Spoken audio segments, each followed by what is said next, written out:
हाँ, तो इतिहास में हम ये वो पार्ट पूरा करते हैं, सभ्यता वाला। सुरकोटड़ा सभ्यता जो है हमें पता है गुजरात से मिली। गुजरे जमाने के सारे स्थल गुजरात में होंगे। खोज करने वाला जगपति जोशी था। जगपति जोशी ने इसकी खोज की थी। जगपति जोशी निकालेंगे कैसे, खोज करता भी याद रहेगा। और 1964 में की सन भी याद करेंगे। 64 में की सुरकोटड़ा में हमें घोड़े की अस्थियां मिली, पढ़ चुके हम। घोड़े की अस्थियां मिली है, घोड़ा पड़ा है, मरा है, यहाँ पे आकर के अस्थियां प्राप्त होती हैं। और घोड़ा जो है, मैं ये कहूँ कि हाँ, तराजू का पलड़ा मिला है। इसलिए इस सभी में आपको अड़ा नजर आएगा। तराजू का पलड़ा मिला, यहाँ पे आपको जो है कटोरा मिला, धातु का कटोरा मिला, यहाँ कलश समाधान मिले। माप तोल जानते थे ये, क्योंकि पलड़ा पुलड़ा होगा तो माप तोल तो करेंगे ही। माप तोल के बारे में जानते थे ये, माप तोल के बारे में जानते थे सुरकोटड़ा वाले। और ये बात पता लगा जगपति जोशी ने। सुरकोटड़ा में सारी बातें घोड़े पे है, क्योंकि घोड़ा का मतलब होता है हॉर्स पावर। जब साइंस में पढ़ते हैं, एक हॉर्स पावर में 786 नहीं 746 वोट होते हैं। 746 वोट हॉर्स पावर शक्ति बोलते हैं इसे। और एक खास बात है कि घोड़ा कभी सोता नहीं है, नहीं सोता जरूर है घोड़ा कभी बैठ के नहीं सोता। घोड़ा कभी बैठ करके नहीं सोता, घोड़ा हमेशा खड़ा होकर सोता है। घोड़ा खड़ा होकर सोता है, चारों टांगों पे खड़ा होता है घोड़ा। तो घोड़ा हमेशा जागता रहता है, इसलिए जगपति ने की। और घोड़े में जोश पावर बहुत होती है, जोशी था वो, जगपति जोशी ने की। इसलिए घी ज्यादा खा लिया होगा, इसलिए जगपति जोशी ने जोश में घी खाया होगा, इधर घोड़े ने खाया होगा। इसलिए 1964 में ही राजस्थान में भीलवाड़ा में देसी घी की फैक्ट्री की स्थापना हुई थी। भीलवाड़ा में, राजस्थान के भीलवाड़ा जिले में देसी घी की फैक्ट्री की स्थापना कब हुई? 1964 में। तो साथ में घी के साथ घर में नमक होना चाहिए। इसलिए सांबर साल्ट निगम लिमिटेड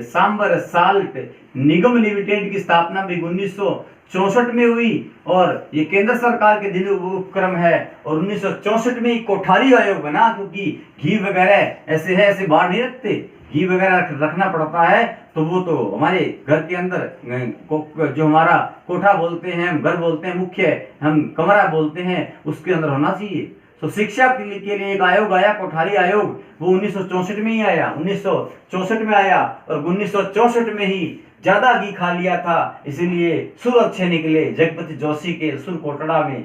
जगपति जोशी ने काम किया। पावर बहुत ज्यादा होता है घोड़े के पास, हॉर्स पावर। घोड़ा हमेशा बैठे नहीं सोता, घोड़ा हमेशा एक टांग पे खड़ा होकर सोता है। घोड़ा चारों टांगों पे कभी नहीं सोता। तो आज हमने सुरकोटड़ा के बारे में, थोड़ा बहुत लोथल के बारे में, और थोड़ा बहुत हमने मिनिमम बातें जानी। मैं फटाफट बोलता हूँ, साथ सारी बातें 1 मिनट में सुनिए। तो मैं सारी बात करता हूँ कि 3 युगों को याद रखेंगे सभ्यताओं को जानने से पहले। पहला युग होगा हमारा कौन सा?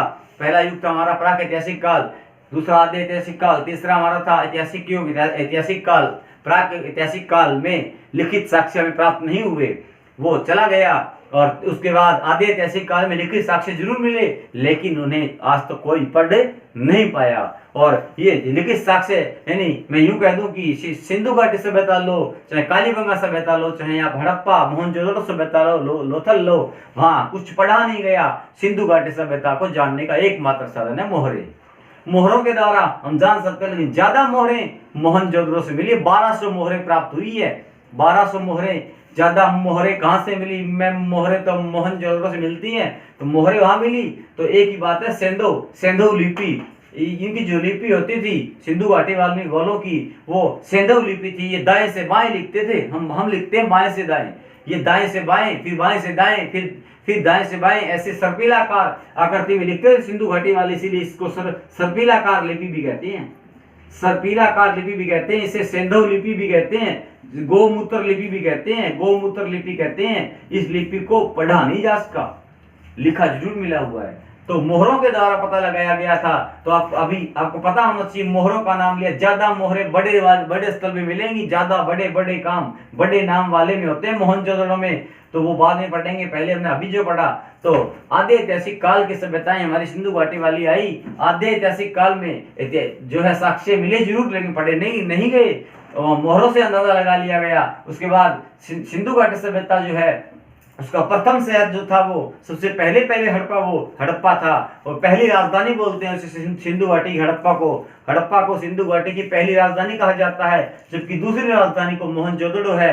तो कालीबंगा को तीसरी राजधानी कहते हैं। ये दशरथ शर्मा ने कहा था, डॉक्टर दशरथ शर्मा ने कहा था तीसरी राजधानी कहा था, क्योंकि शर्मा लोग, पंडित लोग हमेशा तीसरी बात करते हैं।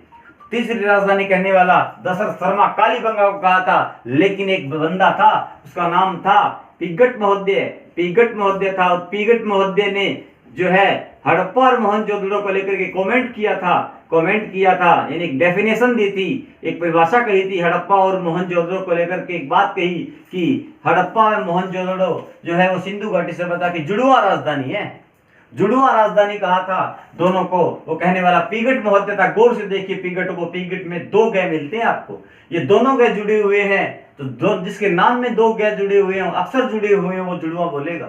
जुड़वा राजधानी कहा। हम आगे की बात करें, बहुत बातें हैं सभ्यताओं में, लेकिन ऐसे ऐसे याद हो जाएगी स्टेप बाय स्टेप कि हम भूलेंगे नहीं कभी।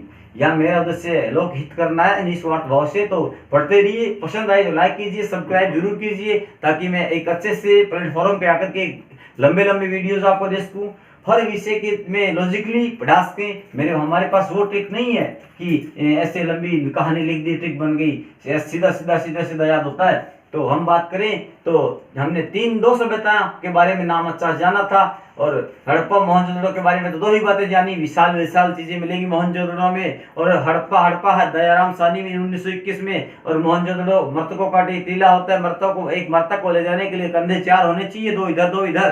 तो 22 में खोज हुई। उसके बाद जगपति जोशी ने खोज की, सुरकोटड़ा की, और लोथल की खोज करने के लिए थल में जल है और 55 में खोज हुई, शुरू हुई, 62 तक चली, 7 साल लग गए। और रंगनाथ राव ने खोज की थी उसकी, 55 से 62 तक 7 प्रकार के रंग होते हैं। जल है, थल है, जहाँ जल होगा थल होगा, वह मिट्टी से बेल की मूर्तियां मिलेगी, बेल की मूर्तियां बनाएगी, घोड़े के नहीं सॉरी बेल की मूर्तियां बनाएगी, और बेल की मूर्तियां मिली है वहां पे। और मूर्तियां मिट्टी की मूर्ति तभी बनेगी जब जहां पानी मिलेगा, जल होगा थल होगा तब। सबसे बड़ा बंदरगाह था लोथल हमारा भारत का बोलता हूँ, भारत का सबसे पश्चिमी बंदरगाह सिंधु घाटी सभ्यता का लोथल था।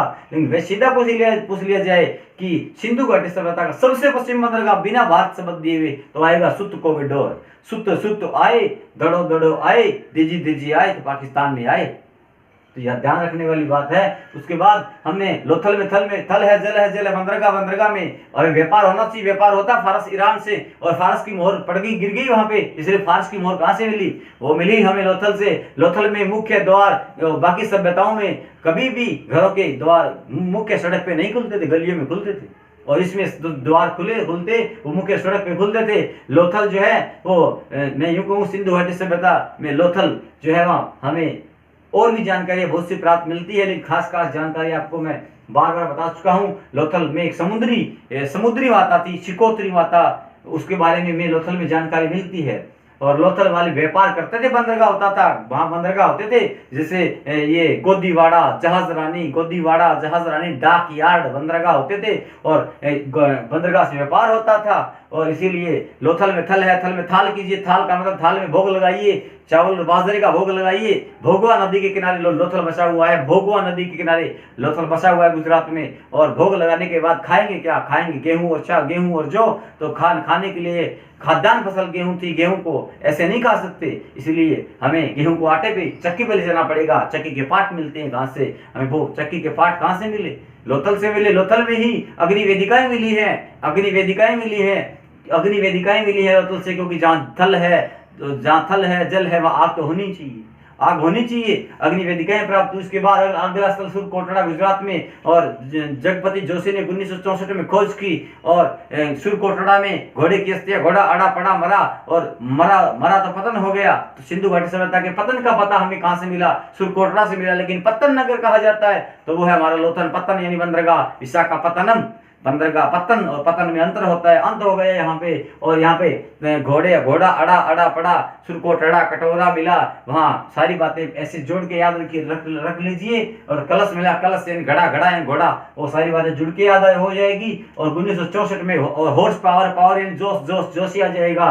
और घोड़ा जागता है, इसलिए जगपति था वो। घोड़ा 3 टांग पे सोता है, तीन टांग, एक टांग ऊपर रखता है, खड़ा खड़ा घोड़ा सोता है, घोड़ा कभी बैठ के नहीं सोता। आज इतना ही। हाँ, तो इतिहास में हम ये वो पार्ट पूरा करते हैं, सभ्यता वाला। सुरकोटड़ा सभ्यता जो है हमें पता है गुजरात से मिली। गुजरे जमाने के सारे स्थल गुजरात में होंगे। खोज करने वाला जगपति जोशी था। जगपति जोशी ने इसकी खोज की थी। जगपति जोशी निकालेंगे कैसे, खोज करता भी याद रहेगा। और 1964 में की सन भी याद करेंगे। 64 में की सुरकोटड़ा में हमें घोड़े की अस्थियां मिली, पढ़ चुके हम। घोड़े की अस्थियां मिली है, घोड़ा पड़ा है, मरा है, यहाँ पे आकर के अस्थियां प्राप्त होती हैं। और घोड़ा जो है, मैं ये कहूँ कि हाँ, तराजू का पलड़ा मिला है। इसलिए इस सभी में आपको अड़ा नजर आएगा। तराजू का पलड़ा मिला, यहाँ पे आपको जो है कटोरा मिला, धातु का कटोरा मिला, यहाँ कलश समाधान मिले। माप तोल जानते थे ये, क्योंकि पलड़ा पुलड़ा होगा तो माप तोल तो करेंगे ही। माप तोल के बारे में जानते थे ये, माप तोल के बारे में जानते थे सुरकोटड़ा वाले। और ये बात पता लगा जगपति जोशी ने, सुरकोटड़ा में सारी बातें घोड़े पे है। क्योंकि घोड़ा का मतलब होता है हॉर्स पावर। जब साइंस में पढ़ते हैं, एक हॉर्स पावर में 786 नहीं 746 वोट होते हैं। 746 वोट हॉर्स पावर शक्ति बोलते हैं इसे। और एक खास बात है कि घोड़ा कभी सोता नहीं है। नहीं सोता जरूर है घोड़ा कभी बैठ के नहीं सोता। घोड़ा कभी बैठ करके नहीं सोता। घोड़ा हमेशा खड़ा होकर सोता है। घोड़ा खड़ा होकर सोता है, चारों टांगों पे खड़ा होता है घोड़ा। तो घोड़ा हमेशा जागता रहता है, इसलिए जगपति ने की। और घोड़े में जोश पावर बहुत होती है। जोशी था वो, जगपति जोशी ने की। इसलिए घी ज्यादा खा लिया होगा, इसलिए जगपति जोशी ने जोश में घी खाया होगा, इधर घोड़े ने खाया होगा। इसलिए 1964 में ही राजस्थान में भीलवाड़ा में देसी घी की फैक्ट्री की स्थापना हुई थी। भीलवाड़ा में, राजस्थान के भीलवाड़ा जिले में देसी घी की फैक्ट्री की स्थापना कब हुई? 1964 में। तो साथ में घी के साथ घर में नमक होना चाहिए। इसलिए सांबर साल्ट निगम लिमिटेड की स्थापना भी 1964 में हुई। और ये केंद्र सरकार के दिन उपक्रम है। और 1964 में कोठारी आयोग बना, क्योंकि घी वगैरह ऐसे बाहर नहीं रखते। घी वगैरह रखना पड़ता है तो वो तो हमारे घर के अंदर जो हमारा कोठा बोलते हैं, हम घर बोलते हैं, मुख्य हम कमरा बोलते हैं, उसके अंदर होना चाहिए। तो शिक्षा के लिए एक आयोग आया, कोठारी आयोग। वो 1964 में ही आया, 1964 में आया। और 1964 में ही ज्यादा घी खा लिया था, इसीलिए सुर अच्छे निकले जगपति जोशी के सुरकोटड़ा में। जगपति जोशी ने काम किया। पावर बहुत ज्यादा होता है घोड़े के पास, हॉर्स पावर। घोड़ा हमेशा बैठे नहीं सोता, घोड़ा हमेशा एक टांग पे खड़ा होकर सोता है। घोड़ा चारों टांगों पे कभी नहीं सोता। तो आज हमने सुरकोटड़ा के बारे में, थोड़ा बहुत लोथल के बारे में, और थोड़ा बहुत हमने मिनिमम बातें जानी। मैं फटाफट बोलता हूँ, साथ सारी बातें 1 मिनट में सुनिए।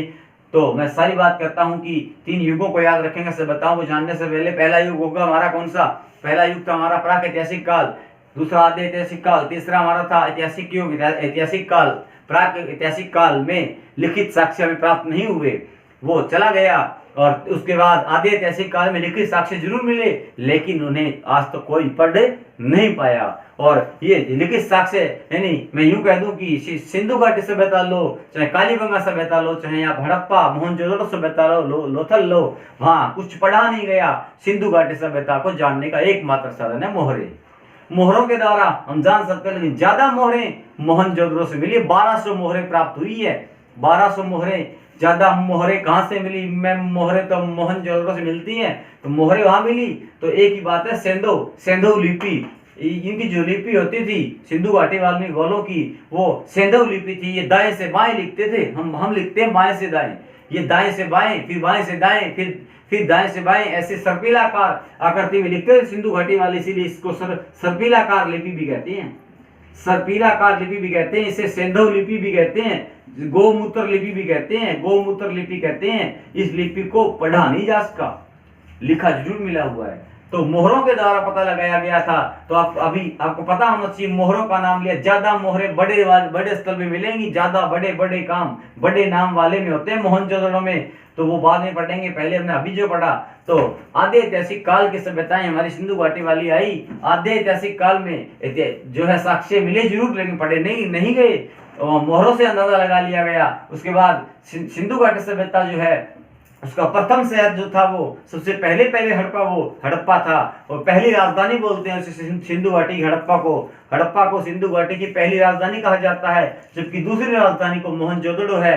तो कालीबंगा को तीसरी राजधानी कहते हैं। ये दशरथ शर्मा ने कहा था, डॉक्टर दशरथ शर्मा ने कहा था तीसरी राजधानी कहा था, क्योंकि शर्मा लोग, पंडित लोग हमेशा तीसरी बात करते हैं। तीसरी राजधानी कहने वाला दशरथ शर्मा कालीबंगा को कहा था, लेकिन एक बंदा था उसका नाम था पीगट महोदय था, और पीगट महोदय ने जो है हड़प्पा और मोहनजोदड़ो को लेकर के कमेंट किया था, यानी एक डेफिनेशन दी थी, एक परिभाषा कही थी हड़प्पा और मोहनजोदड़ो को लेकर के। एक बात कही कि हड़प्पा और मोहनजोदड़ो जो है वो सिंधु घाटी सभ्यता की जुड़वा राजधानी है, जुड़वा राजधानी कहा था दोनों को। वो कहने वाला पीगट महोदय था। गौर से देखिए पीगट में 2 गय मिलते हैं आपको, ये दोनों गय जुड़े हुए हैं, तो जिसके नाम में 2 गय जुड़े हुए हैं, अक्षर जुड़े हुए हैं, वो जुड़वा बोलेगा। जुड़वा राजधानी कहा। हम आगे की बात करें, बहुत बातें हैं सभ्यताओं में, लेकिन ऐसे याद हो जाएगी स्टेप बाय स्टेप कि हम भूलेंगे नहीं कभी। यहाँ मेरा उद्देश्य लोक हित करना है निस्वार्थ भाव से, तो पढ़ते रहिए। पसंद आए तो लाइक कीजिए, सब्सक्राइब जरूर कीजिए, ताकि मैं एक अच्छे से प्लेटफॉर्म पे आकर के लंबे वीडियोस आपको दे सकूं। हर विषय के में लॉजिकली पढ़ा सकें। हमारे पास वो ट्रिक नहीं है कि ऐसे लंबी कहानी लिख दी ट्रिक बन गई, सीधा याद होता है। तो हम बात करें तो हमने 2 सभ्यता के बारे में नाम अच्छा जाना था, और हड़प्पा मोहनजोदड़ो के बारे में तो 2 ही बातें जानी। विशाल चीजें मिलेंगी मोहनजोदड़ो में, और हड़प्पा है दयाराम साहनी में 1921 में, और मोहनजोदड़ो मृतकों का टीला होता है। मृतक को ले जाने के लिए कंधे 4 होने चाहिए, 2 इधर 2 इधर। तो 22 में खोज हुई। उसके बाद जगपति जोशी ने खोज की, सुरकोटड़ा की, और लोथल की खोज करने के लिए थल में जल है और 55 में खोज हुई, शुरू हुई, 62 तक चली, 7 साल लग गए। और रंगनाथ राव ने खोज की थी उसकी, 55 से 62 तक 7 प्रकार के रंग होते हैं। जल है, थल है, जहाँ जल होगा थल होगा, वह मिट्टी से बेल की मूर्तियां मिलेगी, बेल की मूर्तियां बनाएगी, घोड़े के नहीं सॉरी बेल की मूर्तियां बनाएगी, और बेल की मूर्तियां मिली है वहां पे। और मूर्तियां मिट्टी की मूर्ति तभी बनेगी जब जहां पानी मिलेगा, जल होगा थल होगा तब। सबसे बड़ा बंदरगाह था लोथल हमारा भारत का बोलता हूँ, भारत का सबसे पश्चिमी बंदरगाह सिंधु घाटी सभ्यता का लोथल था। लेकिन वे सीधा पूछ लिया जाए कि सिंधु घाटी सभ्यता का सबसे पश्चिमी बंदरगाह बिना भारत शब्द दिए हुए, तो आएगा सुत कोविडोर। सुत आए, दड़ो आए, दिजी आए, तो पाकिस्तान में आए। तो यह ध्यान रखने वाली बात है। उसके बाद हमने लोथल में थल है, जल है, बंदरगाह में। और व्यापार होना चाहिए, व्यापार होता फारस ईरान से, और फारस की मोहर पड़ गई, गिर गई वहां पे। इसलिए फारस की मोहर कहां से मिली? वो मिली हमें लोथल से। लोथल में मुख्य द्वार बाकी सभ्यताओं में कभी भी घरों के द्वार मुख्य सड़क पे नहीं खुलते थे, गलियों में खुलते थे, और इसमें द्वार खुलते वो मुख्य सड़क पे खुलते थे। लोथल जो है वो मैं यूं कहूँ सिंधु घाटी सभ्यता में लोथल जो है वहाँ हमें और भी जानकारी बहुत सी प्राप्त मिलती है, लेकिन खास जानकारी आपको मैं बार बता चुका हूँ। लोथल में एक समुद्री माता थी, शिकोत्री माता, उसके बारे में लोथल में जानकारी मिलती है। और लोथल वाले व्यापार करते थे, बंदरगाह होता था, वहां बंदरगाह होते थे, जैसे ये गोदीवाड़ा जहाज रानी डाक यार्ड बंदरगाह होते थे, और बंदरगाह से व्यापार होता था। और इसीलिए लोथल में थल है, थल में थाल कीजिए, थाल का मतलब थाल में भोग लगाइए, चावल बाजरे का भोग लगाइए। भोगवा नदी के किनारे लोथल बसा हुआ है, भोगवा नदी के किनारे लोथल बसा हुआ है गुजरात में। और भोग लगाने के बाद खाएंगे क्या? खाएंगे गेहूं और जौ। तो खाने के लिए खाद्यान्न फसल गेहूं थी, गेहूं को ऐसे नहीं खा सकते, इसलिए हमें गेहूं को आटे पे चक्की पे ले जाना पड़ेगा। चक्की के पाट मिलते हैं कहां से? हमें वो चक्की के पाट कहां से मिले? लोथल से मिले। लोथल में ही अग्नि वेदिकाएं मिली है लोथल से, क्योंकि जहाँ थल है जल है वहाँ आग तो होनी चाहिए, अग्नि वेदिकाएं प्राप्त हुई। उसके बाद अगला स्थल सुरकोटड़ा गुजरात में, और जगपति जोशी ने 1964 में खोज की, और सुरकोटड़ा में घोड़े की अस्थियां, घोड़ा अड़ा पड़ा मरा तो पतन हो गया। तो सिंधु घाटी सभ्यता के पतन का पता हमें कहां से मिला? सुरकोटड़ा से मिला, लेकिन पत्तन नगर कहा जाता है तो वो है हमारा लोथल। पत्तन यानी बंदरगाह, विशाखापत्तनम बंदरगाह। पत्तन और पतन में अंतर होता है, अंत हो गया यहाँ पे। और यहाँ पे घोड़ा अड़ा पड़ा, सुरकोटड़ा कटोरा मिला, वहाँ सारी बातें ऐसे जोड़ के याद रख लीजिए। और कलश मिला, कलश यानी घड़ा यानी घोड़ा, वो सारी बातें जुड़ के याद हो जाएगी। और 1964 में हॉर्स पावर यानी जोश आ जाएगा। और घोड़ा जागता है, इसलिए जगपति था वो घोड़ा तीन टांग पे सोता है, तीन टांग, एक टांग ऊपर रखता है, खड़ा खड़ा घोड़ा सोता है, घोड़ा कभी बैठ के नहीं सोता। आज इतना ही।